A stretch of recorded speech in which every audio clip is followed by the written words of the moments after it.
the initial objective of Sugarloaf Hamlet here was to be a servicing center for these farms that were springing up all around Sugarloaf. So the community consisted in the very beginning of the colonial period here of craftspeople, of artisans and craftspeople. And that was the initial vision for this area, to service the local farmers. So from the very start, Sugarloaf was a place where people went to have their equipment repaired, to buy new equipment, to sell their products. But Sugarloaf in time, by the late 1700s, early 1800s, King's Highway was a major thoroughfare that cut right through Sugarloaf, and it carried a lot of coal, mainly coal from the Pennsylvania coal fields that were brought through here, and their destination, of course, was Boston and other towns and cities, communities of New England. And so these teamsters would come through here in these big wagons loaded with their ore, and would stop here and be fed as they were traveling through, and housed for a night or two or however long, and then they would continue. So this was an area to service those long distance traders. Yeah. But why would they come through here to service Boston, New York City?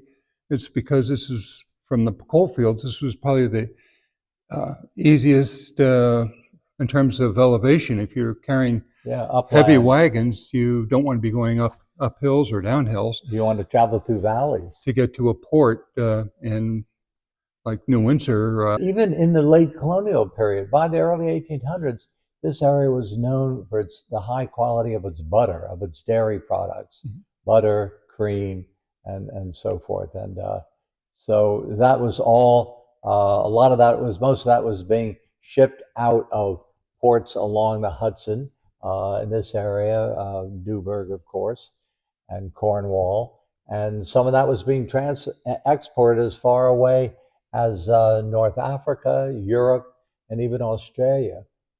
So this was the land of butter. I mean, agriculture was diversified to an extent. Every farmer had some sheep and goats and chickens and so forth. But their money earner, for many of them, the key money earner was butter. And you also have to recall at this time, before the Industrial Revolution, most farmers had to supply a lot of their own, not only food, nutrition, but also, cloth making.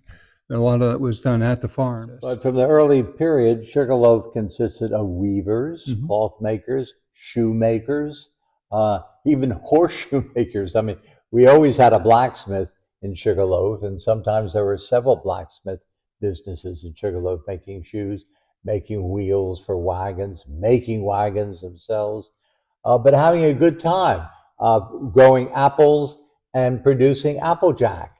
And there are a number of distilleries in this area, and the applejack was in great demand, highly alcoholic, of course.